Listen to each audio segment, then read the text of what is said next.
Thank you for standing by and welcome to Intel Corporation's third quarter 2025 earnings conference call. At this time, all participants are in listen-only mode.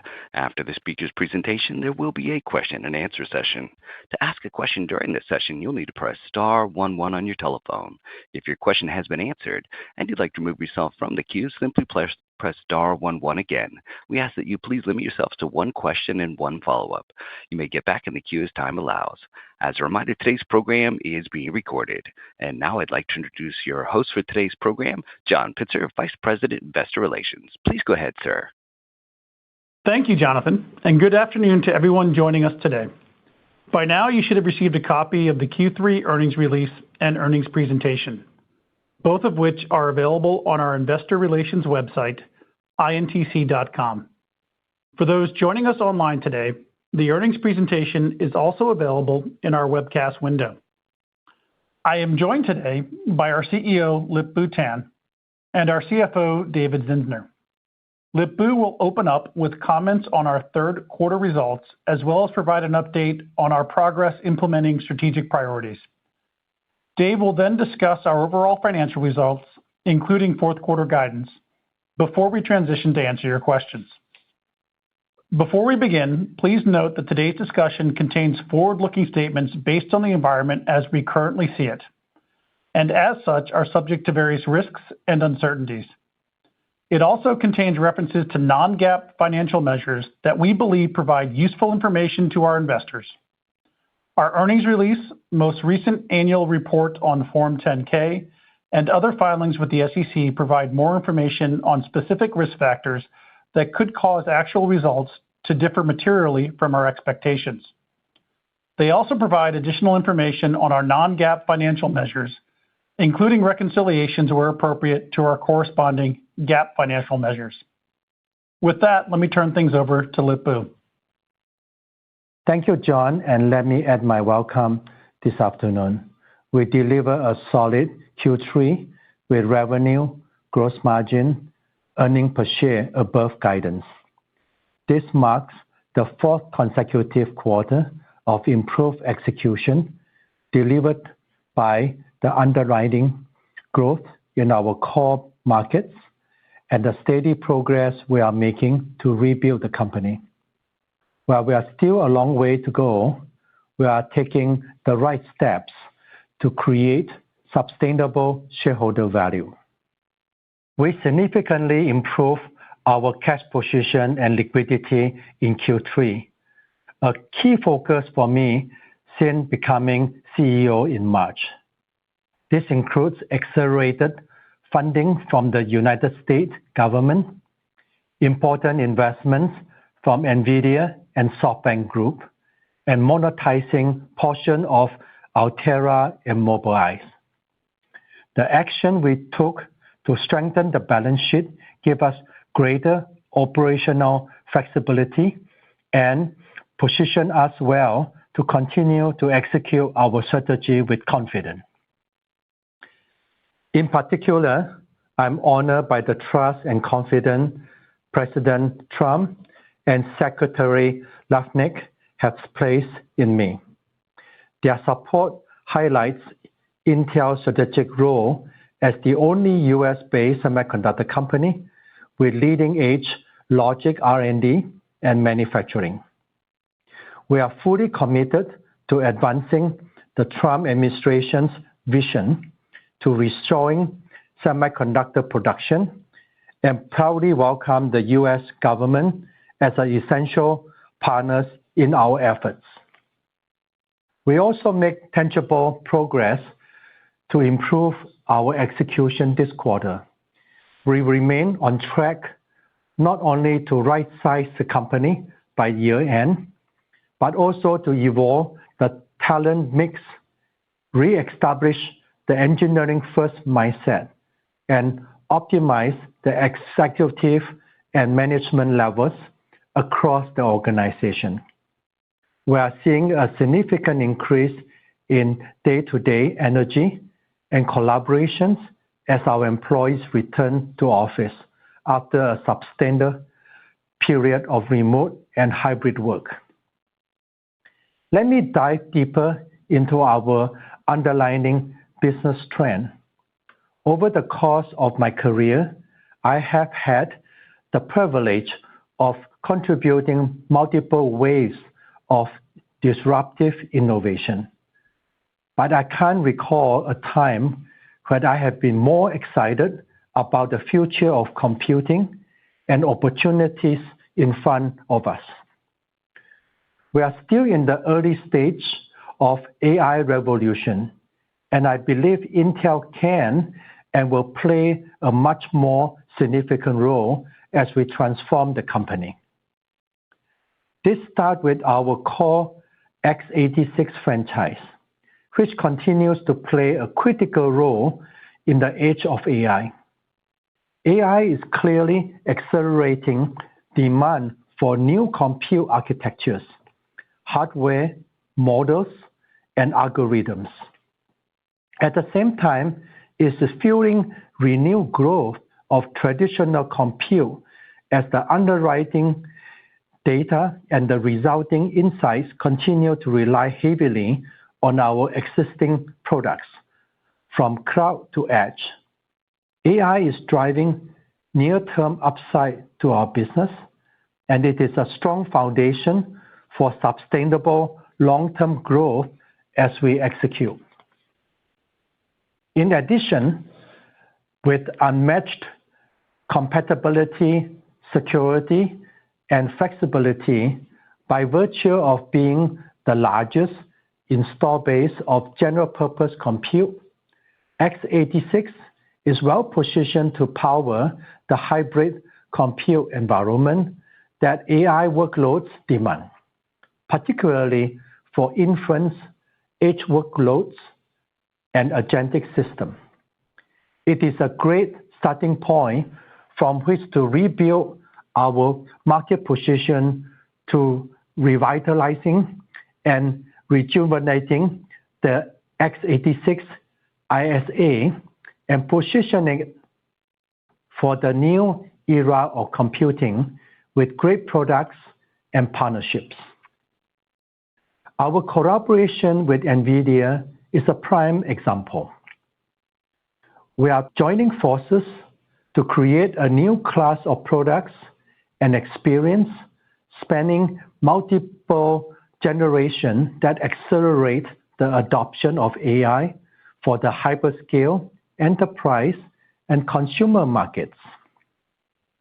By connecting our architectures through NVIDIA NVLink, we combine Intel CPU and x86 leadership with NVIDIA unmatched AI and accelerated computing strengths, unlocking innovative solutions that will deliver better customer experience and provide a beachhead for Intel in the leading AI platform of tomorrow.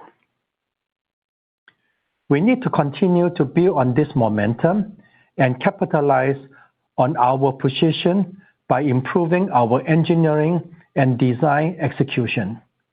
This includes hiring, promoting top architecture talents, as well as reimagining our core roadmap to ensure it is the best-in-class features. To accelerate this effort, we recently created the Central Engineering Group, which will unify our horizontal engineering functions to drive leverage across foundational IP development, test chip design, EDA tools, and design platforms. This new structure will eliminate duplications, improve time to decision-making, and enhance coherence across all product development. In addition, and just as important, the group will spearhead the build-out of a new ASIC and design service business to deliver purpose-built silicon for a broad range of external customers.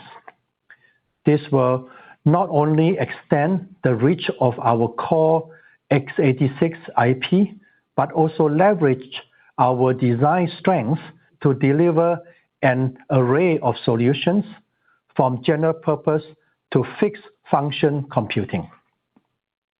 In client, we are on track to launch our first Panther Lake SKU by year-end, followed by additional SKUs in the first half of next year.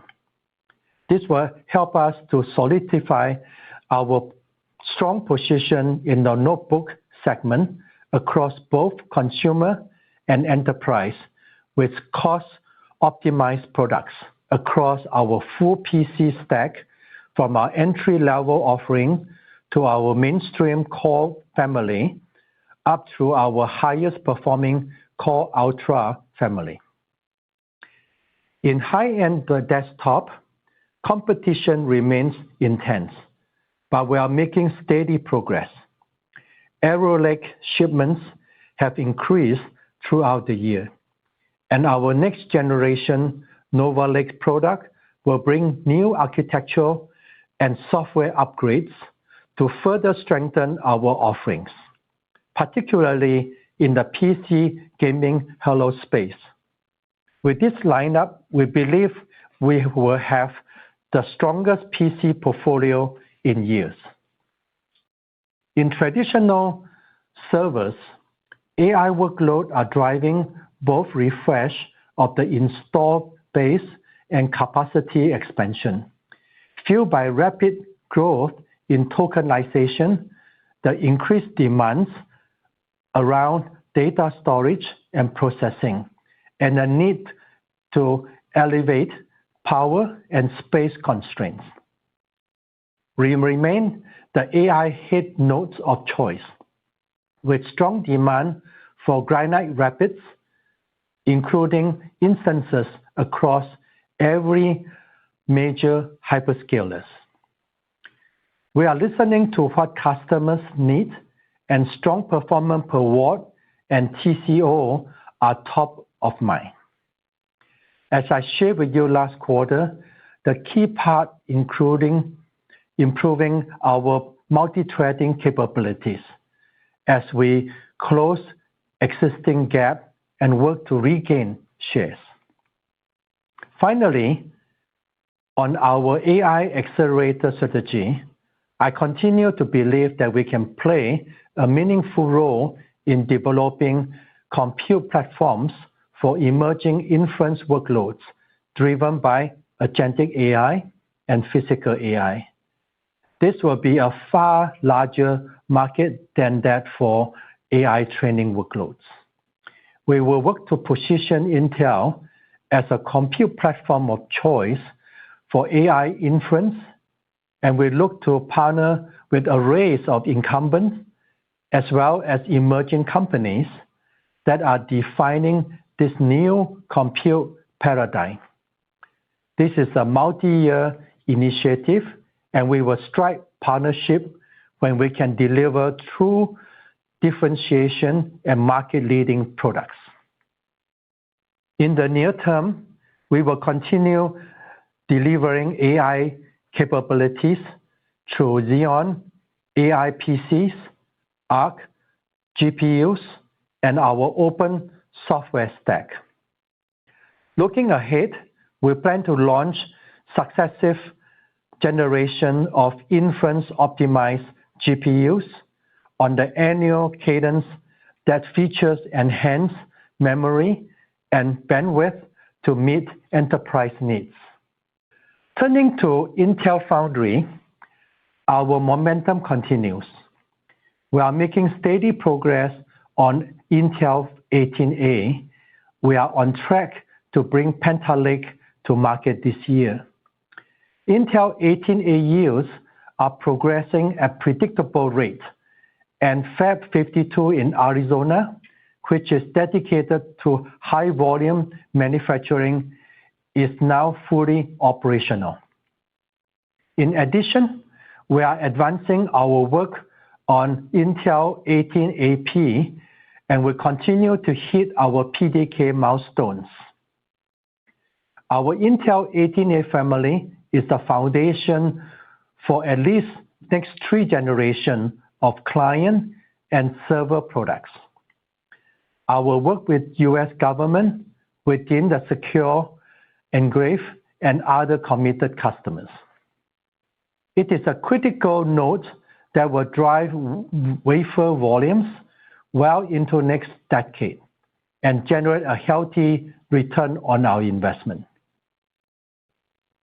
On Intel 14A, the team continued to focus on technology definition, transistor architecture, process flow, design enablement, and foundation IPs. We remain active, engaged with potential external customers, and are encouraged by the earlier feedback, which help us to drive and inform our decisions. Lastly, our advanced packaging activities continue to progress well, especially in the area like EMIB and EMIB-T, which we have true differentiations. Like our Intel products, my conviction in the market potential for Intel Foundry continue to grow. The rapid expansion of critical AI infrastructure is fueling unprecedented demand for wafer capacity and advanced packaging services that present a substantial opportunity demanding multiple suppliers. Intel Foundry is uniquely positioned to capitalize on this unprecedented demand as we execute. As I mentioned last quarter, our investment in Foundry will be disciplined, and we will focus on capability and scalability, giving us flexibility to ramp quickly, and we will only add capacity when we have committed external demand. Building a world-class foundry is a long-term effort founded on trust. As a foundry, we need to ensure that our process can be easily used by a variety of customers, each with their unique way of building their own products. We must learn to delight our customers as they count on us to build wafers to meet all their needs for power, performance, yield, cost, and schedule. It is only by doing this that they can rely on us as a true long-term partner to ensure their success. This requires a change of mindset that I'm driving across Intel Foundry as we position this business for long-term success. As we look ahead, my focus remains firmly on the long-term opportunity across every market we serve today, and those we will enter tomorrow. Our strategy is crystallized around our unique strengths and value proposition, supported by the accelerating and unprecedented demand for compute in the AI-driven economy. Our leadership continues to strengthen. Our culture is becoming more accountable, collaborative, and execution-oriented, and my confidence in the future grows stronger every day. I look forward to keep you updated as we advance our journey. I will now turn it over to Dave for detail on our current business trends and financials. Thank you, Lip-Bu. In Q3, we delivered the fourth consecutive quarter of revenue above our guidance, driven by continued strength in our core markets. Although we remain vigilant regarding macroeconomic volatility, customer purchasing behavior and inventory levels are healthy, and industry supply has tightened materially. Furthermore, we are increasingly confident that the rapid adoption of AI is driving growth in traditional compute and reinforcing momentum across our businesses. In client, we are 5 years post the COVID pull forward and are benefiting from the refresh of a larger installed base. Enterprises continue to migrate to Windows 11, and AI PC adoption is growing. In data center, the accelerating build-out of AI infrastructure is positive for server CPU demand from head nodes, inference, orchestration layers, and storage. We are cautiously optimistic that the CPU TAM will continue to grow in 2026, even as we have work to do to improve our competitive position. Third quarter revenue was $13.7 billion, coming in above the high end of our guidance range and up 6% sequentially. Capacity constraints, especially on Intel 10 and Intel 7, limited our ability to fully meet demand in Q3 for both data center and client products.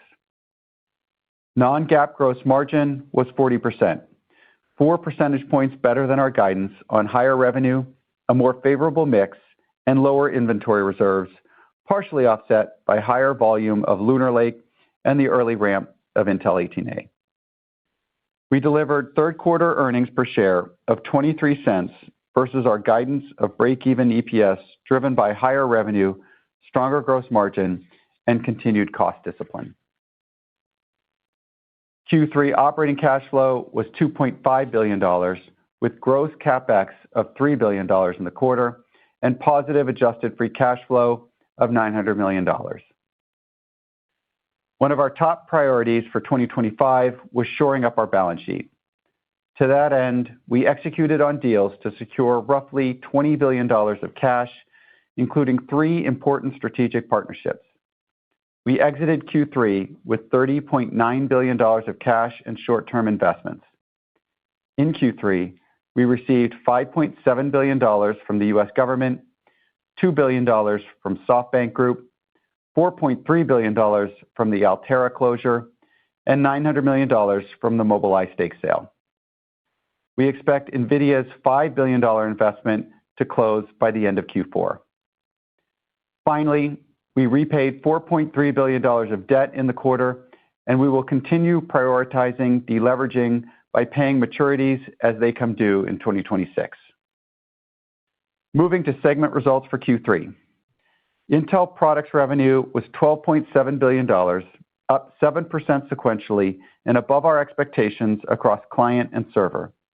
The team executed well to support upside in the quarter, given the current tight capacity environment, which we expect to persist into 2026. We are working closely with customers to maximize our available output, including adjusting pricing and mix to shift demand towards products where we have supply and they have demand. CCG revenue was $8.5 billion, up 8% quarter over quarter and above our expectation due to a seasonally stronger TAM, Windows 11-driven refresh, and a stronger pricing mix with the ramp of Lunar Lake and Arrow Lake. Within the quarter, CCG further advanced its relationship with Microsoft through a collaboration with Windows ML and the deep integration of Intel vPro manageability, with Microsoft Intune enabling secure, cloud-connected fleet management for businesses of all sizes. The team also met all key milestones in support of launching Core Ultra 3, codenamed Panther Lake. We expect the client consumption TAM to approach 290 million units in 2025, marking 2 straight years of growth off the post-COVID bottom in 2023. This represents the fastest TAM growth since 2021, and we're prudently preparing for another year of strong demand in 2026 as Core Ultra 3 ramps into a healthy PC ecosystem. DCAI revenue was $4.1 billion, up 5% sequentially, above expectations driven by improved product mix and higher enterprise demand. The strength in host CPUs for AI servers and storage compute continued in the quarter, even as supply constraints limited additional upside. Our latest Xeon 6 processors, codenamed Granite Rapids, offer significant benefits, including up to 68% TCO savings and up to 80% less power as compared to the average server installed today. It is increasingly clear that CPUs play a critical role today and will going forward within the AI data center as AI usage expands and especially as inference workloads outpace that of training. Some data center customers are beginning to ask about longer-term strategic supply agreements to support their business goals due to the rapid expansion of AI infrastructure.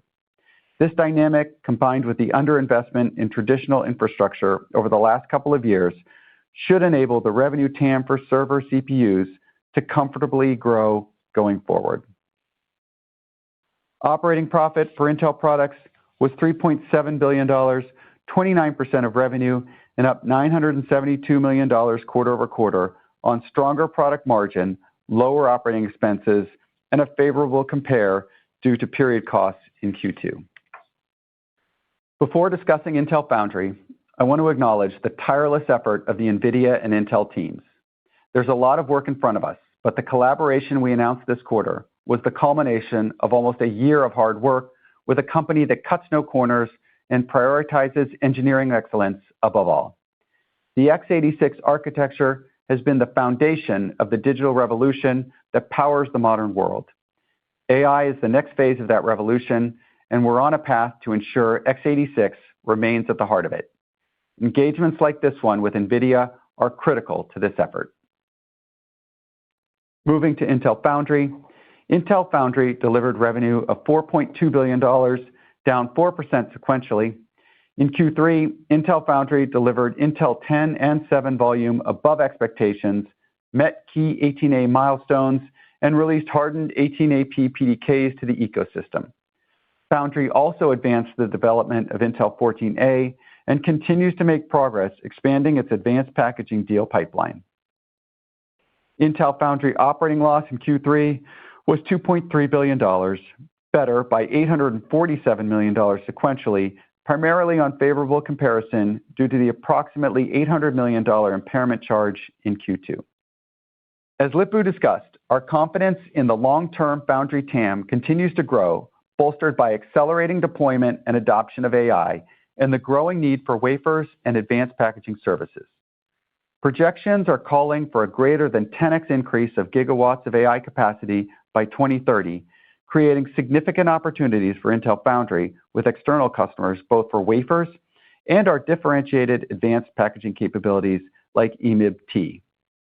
We continue the work to earn the trust of our customers, and our improved balance sheet flexibility will allow us to quickly and responsibly respond to demand as it comes.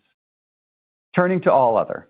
Revenue came in at $1 billion, of which Altera contributed $386 million, and was down 6% sequentially due to the intra-quarter closure of Altera. The three primary components of all other in Q3 were Mobileye, Altera, and IMS.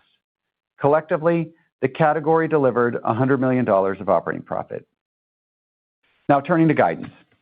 For Q4, we're forecasting a revenue range of $12.8 to $13.8 billion. At the midpoint and adjusting for the Altera deconsolidation, Q4's revenue is roughly flat quarter-over-quarter. We expect Intel products up modestly sequentially, but below customer demand as we continue to navigate a tight supply environment. Within Intel products, we expect CCG to be down modestly and DCAI to be up strongly sequentially as we prioritize wafer capacity for server shipments over entry-level client parts. We expect Intel Foundry revenue up quarter-over-quarter on increased Intel 18A revenue and its external Foundry revenue up due to the deconsolidation of Altera. For all other, which now excludes Altera, we expect revenue to decline consistent with Mobileye's guidance, partially offset by sequential growth in IMS. At the midpoint of $13.3 billion, we forecast a gross margin of approximately 36.5%, down sequentially due to product mix, the impact of the first shipments of Core Ultra 3, which has the typically higher cost you see in the early stages of a new product ramp, and the deconsolidation of Altera. We forecast a tax rate of 12% and EPS of 8 cents, all on a non-GAAP basis. We expect non-controlled income to be approximately $350 to $400 million in Q4 on a GAAP basis, and we forecast average fully diluted share count of roughly 5 billion shares for Q4. Moving to CapEx, we continue to anticipate 2025 gross capital investment will be approximately $18 billion, and we expect to deploy more than $27 billion of CapEx in 2025 versus $17 billion deployed in 2024. I'll wrap up by saying we exit Q3 with a significantly stronger balance sheet, solid demand in the near term, and growing confidence in our core x86 franchise, as well as the longer-term opportunities in Foundry, ASICs, and accelerators. We also recognize the work we need to do to reach our full potential. We continue to add external talent and unlock our workforce to improve our execution across product and process development, as well as manufacturing. We will closely manage what's in our control, react quickly as the environment evolves, and focus on delivering long-term shareholder value. At this time, I'll turn it back to John to start the Q&A. Thank you, Dave. We will now transition to the Q&A portion of our call. As a reminder, we ask each of you to ask one question and a brief follow-up where applicable. With that, Jonathan, can we take the first question, please? Certainly. And our first question comes from the line of Ross Seymore from Deutsche Bank. Your question, please. Hi, guys. Thanks for the question, and congratulations on the strong results. Lip-Bu, the first one for you is going to be on the foundry side. You guys announced a ton of collaborations in the quarter. You very much strengthened your balance sheet, and the tone you took in your preamble sounds much more confident on the progress you're making in foundry. Do any of these collaborative announcements or equity investments go into that increased confidence, or are there some sort of technical merits that you're seeing that are rising your optimism in that part of your business? Yeah, Ross, thank you so much for the questions. So I think a couple of announcements we make is, I think, clearly more on the product side. And also one is the SoftBank because they're building up all the infrastructure, AI infrastructure that definitely would need more capacity on the foundry side. So I think that would be the answer. But meanwhile, I think saying that, I think clearly from what I received from the 18A and 14A, we make tremendous good progress. The steady progress on 18A and Panther Lake would depend on it. And then clearly we see the yield in a more predictable way. And I visit Fab 52 that fully in operation for the 18A. And then on the 14A, clearly we're engaging with multiple customers in terms of milestone basis. And we also really driving some of the yield and performance reliability that I'm seeing improvement. And also more exciting, the advanced packaging, we also see important demands from some of the key customers from foundry, from the cloud able and also enterprise side. So I think overall, I think we're looking quite excited to build this long-term trust with some of the customers and scaling it. And we also focus on hiring some of the top talent, driving some of the process technology improvement. Ross, do you have a follow-up question? Yeah, I do. One for Dave on the gross margin side of things. You talked through the upside in the third quarter and the sequential downside in the fourth. But could you just walk us through some of the pluses and minuses as we think about 2026, just kind of directionally? And I guess where I'm going is it seems like the biggest improvement has to come on the foundry gross margin side of things. Is that the biggest driver? What drives it? And as those gross margins go up, does that have any impact on the Intel products gross margin? Yeah, sure, Russ. So, obviously we're not going to guide 26, but I think I can give a little bit of color. I think first of all, just be mindful that Altera is out of the numbers in 26. They were in a large part of the numbers for 25. So that's probably a point of margin headwind for us because they were accretive to our gross margin. So that's going to be a little bit of a challenge to overcome it. I'd say, we still believe in this 40 to 60% fall through for margins. Of course, it's a little bit of a range you could drive a truck through, quite honestly.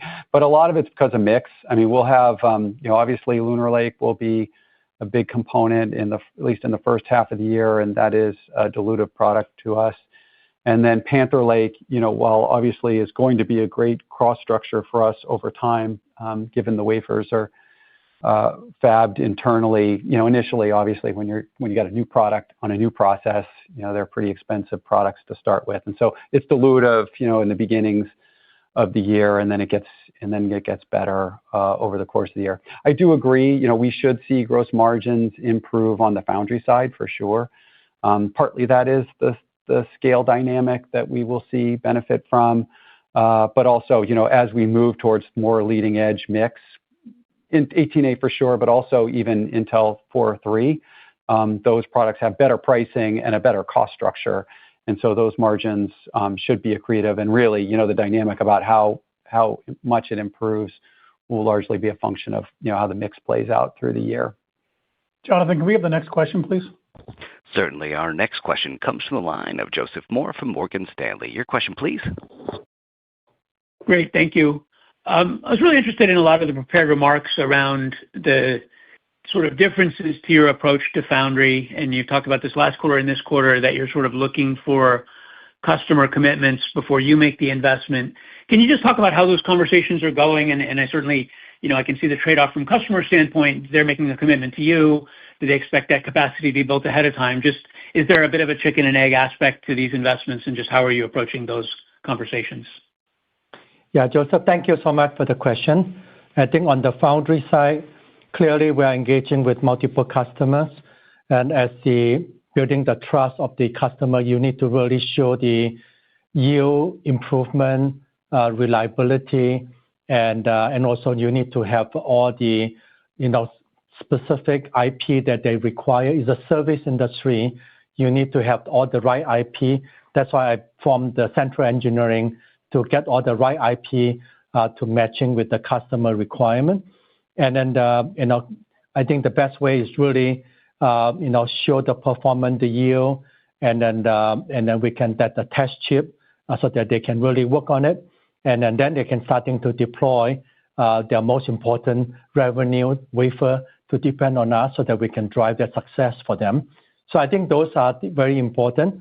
In terms of potential investment and collaboration, I think with the different customer, different requirement, we're working with them. But more important is to get their commitment to the foundry and the support. I think that's building the trust that's more important. Yeah, maybe just to add on, I would say that I think customers understand that it takes time from the time you deploy capital to the time where you have output, and so our expectation is we'll get those commitments firmed up in time to deploy the capital, in time to meet the demand. I'd also say we're in a reasonably decent position given the CapEx investments we've already made. So we have a lot of the assets on the books and in what we call assets under construction. We've made a lot of investments around the shell space. So we do see line of sight to driving a reasonable amount of supply for our external foundry customers with our existing footprint, and quite honestly, with the use of the assets under construction and reuse of equipment that we have on the books today. So I think we have flexibility. Obviously, if things go better, we may be looking to invest more and do that more quickly, but we feel reasonably confident we can react to the situation. Joe, do you have a follow-up question? I do, yeah.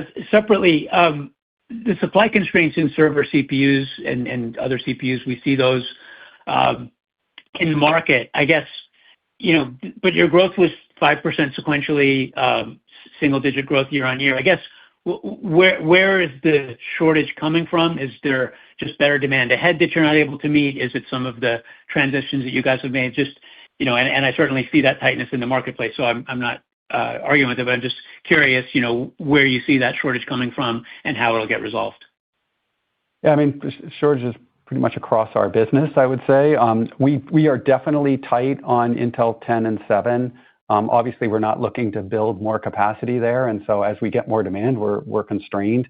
In some ways, we're living off of inventory. We're also trying to kind of demand shape to get customers to other products. There's also shortages even beyond our specific challenges on the foundry side. I think there's widely reported substrate shortages, for example. So obviously, I think the demand, there was a lot of caution coming into the year, I think, across the board. And it looks like things are going to be stronger this year, and probably that continues well into next year. And I think everybody is trying to manage through it. Jonathan, can we have the next question, please? Certainly. Our next question comes to the line of C.J. Muse from Cantor Fitzgerald. Your question, please. Yeah, good afternoon. Thank you for taking the question. I guess a follow-up on the current outlook for demand outpacing supply into 2026. Curious if that's a comment largely focused on server or also including client, and I guess depending on your thoughts there, how should we be thinking about Q1 trends versus normal seasonality, which typically, I guess, would be down high single digits, low double digits? Yeah, it's both. Although, as we said, we are yielding a bit of the small core market in client to fulfill customer requirements more broadly and on the client space and more specifically in the server space. So that's how we're kind of manage it. As you look into Q1, obviously, again, this is something we'll probably give you a lot more color around in January. I would just say, we may actually be at our peak in terms of shortages in the first quarter, because we've lived through the Q3 and Q4 with a little bit of inventory to help us and, just cranking the output as much as we could with the factory. We probably won't have as much of that luxury in Q1. So I'm not sure we'll buck the trend on seasonality, given the fact that, we're going to be really, really tight in the first quarter. After that, I think we'll start to see some improvements and, we can get ourselves caught up as we get through the rest of the year. CJ, do you have a follow-up question? I do, John. Thank you. I guess given, the investments from the U.S. government and NVIDIA, SoftBank, et cetera, I'm curious with that improved cash position and liquidity, how has your thinking evolved in terms of investments in either CapEx or, making other investments in your product businesses? Yeah, obviously we're in a great position. I'd say, as we think about this cash, our first focus is to delever. That's one of the things we really wanted to, when Lip-Bu came in, he really was upset about the balance sheet. And so we've done a lot to work on that and improve that for him. We took $4.3 billion of debt off the books this quarter, and all the maturities next quarter or next year should come off, and we'll repay that. I think as you look at CapEx, it puts us in a position of flexibility on CapEx, but we want to be very disciplined around CapEx. So we will absolutely be looking at demand. Lip-Bu's been very direct with us on this. He wants to see the whites of the eyes of the customer, that we can believe in that demand. And if that demand exists, of course, we will amp up the CapEx as necessary. As you think about investment, we still think that $16 billion of OpEx investment for next year is the right amount. Although Lip-Bu and I are constantly now looking at how we mix that $16 billion to drive the best possible growth and return for investors, and we will be making those changes. Beyond that, we'll see how things go. We want to be pretty disciplined about our OpEx as a % of revenue and drive leverage. But we do see opportunities to make investments that can, I think, deliver great returns for shareholders, and we're not afraid to do that either. Jonathan, can we have the next question, please? Certainly. Our next question comes from the line of Blayne Curtis from Jefferies. Your question, please. Hey, guys. Thanks. I had two. Just on the CapEx, I think you reiterated $18 billion, but I think you spent, less than I was modeling Q3. So is that really still the number? And I'm just kind of curious, as you start to ramp this 18A in Arizona, is there a way to think about the timing of when you add capacity there? On the $18 billion, yeah, I think that's still the number. Obviously CapEx can be lumpy. It depends on when things get, when all the requirements associated with paying the invoice are completed. That's when we make the payments, and so we would expect to be somewhere in that range. Obviously, there's an error bar around that. It might be a little bit less or a little bit more than that. 18A, we still have to ramp this. I wouldn't expect significant capacity increases in the near term, but I think, as we said, we are not at peak supply for 18A. In fact, we don't get there until the end of the decade, and we do think that this node will be a fairly long-lived node for us, and so we will continue to make investments on 18A over time. There will be CapEx investments next year, but I wouldn't expect the supply to at least capacity to significantly change vis-a-vis our expectations right now. Blayne, do you have a quick follow-up? Yeah, thanks, John. I wanted to follow up on the gross margin trajectory as 18A layers in. I know, comparing it to probably the prior couple nodes, not a great compare, but maybe to a successful one. When you say yields are in a good spot and improving, is there a way to think about where those 18A yields are versus a successful product that you've seen in your history, and kind of think about how that layers in the first half? Yeah, I would say in general, I'm not sure yields in older nodes have been a big focus of ours, quite honestly. So we're blazing a new trail on this. Yields are what I would say. Yields are adequate to address the supply, but they are not where we need them to be in order to drive the appropriate level of margins. And by the end of next year, we'll probably be in that space. And certainly year after that, I think they'll be in what would be kind of an industry acceptable level on the yields. I would tell you on 14A, we're off to a great start. And if you look at 14A in terms of its maturity relative to 18A at that same point of maturity, we're better in terms of performance and yield. So we're off to an even better start on 14A. We just got to, kind of continue that progress. Jonathan, can we have the next question, please? Certainly. Our next question comes from the line of Stacy Rasgon from Bernstein Research. Your question, please. Hi, guys. Thanks for taking my questions.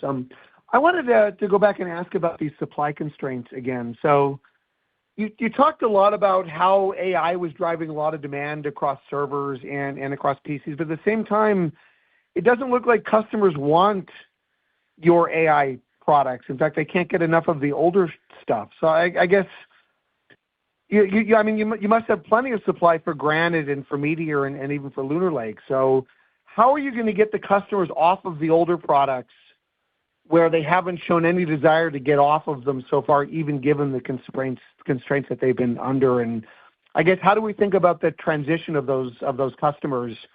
Because you're clearly, you even said it yourself, you're not adding any more of the older capacity. In fact, you took some of it offline, right? Yeah. Good question, Stacey.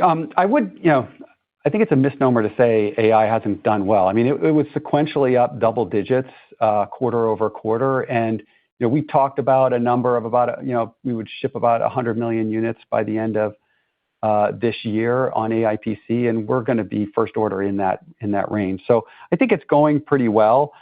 Clearly, though, the older nodes have also done well, and that was probably the part that was more unexpected. I think we've just got to, participate in, making sure that the ecosystem drives enough applications for AI in the PC space. And, we work with the ISVs regularly to drive that. They're getting there. It's like any market, it starts relatively immature and kind of builds out over time. But even in our company, we're starting to find uses for AI PCs. In fact, IR is coming up with one here that we'll be using. So I think it's just kind of time. Now that said, what clearly is happening is the Windows refresh is happening more significantly than I think we expected, and that's not necessarily an AI PC story. And so Raptor Lake is also a product that addresses that, and so we're just seeing upside in that part of the market as well. Stacy, do you have a follow-up? I do, thank you. Dave, I want to follow up on two things that I think I heard you say on 18A. I thought I heard you say, number one, that yields would not be in a great place, at least until the end of next year. Mm-hmm. And then I thought I also heard you say that you were not going to be adding a lot of 18A capacity next year. Did I hear those wrong? I mean, how can, especially the latter one, how can that be true if you're ramping Panther, or is that like a consequence? I mean, we're obviously at our infancy. And what I'm saying is, relative to the CapEx plan, it's not like we're going to incrementally add supply for 18A next year. But yes, of course, we're going to be ramping the volume over the course of the next year. I wouldn't say 18A yields are in a bad place. I mean, they're where we want them to be at this point. We had a goal for the end of the year, and they're going to hit that goal. But to be, fully accretive in terms of the cost structure of 18A, we need the yields to be better. I mean, that's like every process. That's what happens. And it's going to take all of next year, I think, to really get to a place where that's the case. Jonathan, can we have the next question, please? Certainly. Our next question comes from the line of Joshua Buchalter from TD Cowen. Your question, please. Hey, guys. Thank you for taking my question. I wanted to ask about some comments Lip-Bu made in the prepared remarks about fixed function computing and potentially supporting more ASICs. Was this, maybe could you provide more context on the scope of this? Is this for potential foundry customers, or are these products? And if it's products, what types of applications do you expect to be supporting with custom silicon? Thank you. Good question. So I think, first of all, I just mentioned about the central engineering. We are driving the ASIC design, and that will be enhanced. Actually, it's a good opportunity for us to extend our reach of the core x86 IP, and also drive some of the purpose-built silicon for some of our system and cloud player and customer. And then definitely with the foundry and packaging, also that will helping us in terms of their requirement. So in all, I think this AI will be driving a lot of growth, especially in the double down the Moore's law, and that will help us a lot in our 86 uplift. And then and there's opportunity for us to build a whole ASIC design to serve some of the customer requirement. Josh, do you have a quick follow-up? Yeah.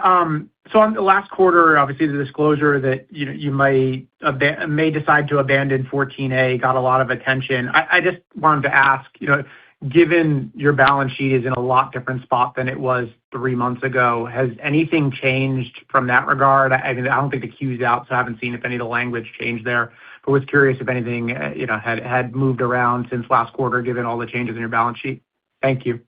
Yeah, since the last balance quarter, I think clearly our engagement with the customer for 14 days increased. And we are very heavily engaging with the customer in terms of defining the technology, the process, the yield, and the IP requirement to serve them. And they clearly see the tremendous demand that they need to have Intel to be strong on the 14A. And so we are delighted and more confident. And meanwhile, also attracting some of the key talent for the process technology that can really drive success. And that's why it gives me a lot of more confidence to drive that. Jonathan, can we have the next question, please? Certainly. Our next question comes from the line of Ben Reitzes from Melius. Your question, please. Hey, thanks, guys. Lip-Bu, can we get an update on the NVIDIA relationship, timing of products? Have you gotten any feedback from customers in terms of your ability to articulate on the materiality of the relationship and in terms of timing and materiality or any other color you want to give us on that? Thanks so much. Sure, thank you. And this is a very important collaboration with NVIDIA. It's a great company, as you guys know, and I've been known as a friend of Jensen for more than 30 years. And we are very excited about this effort of Intel CPU 86 leadership and their unmatched AI and accelerated computing, and then connecting with their NVLink, and that will be really create a new class of product in the multi-generations. And this is something that very heavy engineering to engineering engagement, and that will be driving some of the new product that custom data center and PC product, and that really optimized for the AI era. So I think all in all, I think this is going to be multiple years of engagement and then addressing a market that we are excited and also driving some of the requirement for the AI infrastructure. And maybe just one more addition. What makes this really special for us is it's not attacking our existing TAM. It's an incremental opportunity for us to expand the TAM. And so, these are great opportunities for us. Ben, do you have a follow-up? Yeah, thanks, John. Lip-Bu, you mentioned, a little bit about your AI strategy now, to attack the inference market, and that you see room for, Intel solutions. And it sounds like you're going to partner a lot there. Is this strategy, more about partnering? Is it more about, is there a specific Intel IP, for inferencing that you're excited about, or is it more of a Switzerland approach where you could partner with a lot of the existing players out there to attack more of the TAM? Thanks. Yeah, good question.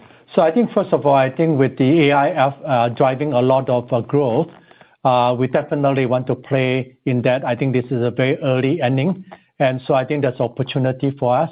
And I think one area that we are focused on is our revitalizing our 86 and to really tailor to purpose-built CPU, GPU requirement for the new AI workload, and then really addressing the power efficient agentic and managing all the different agents.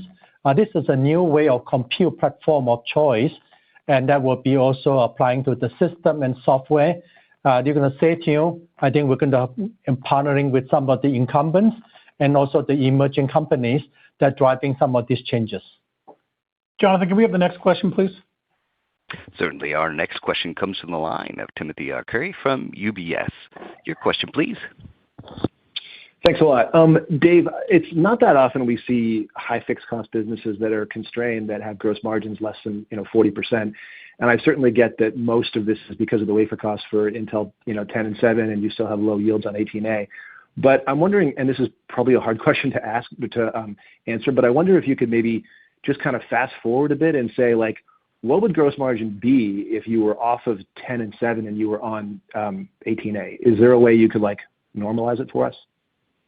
Yeah, I mean, obviously you may be listening in on some of my conversations with the team here, because that's definitely something I've been making the point of. I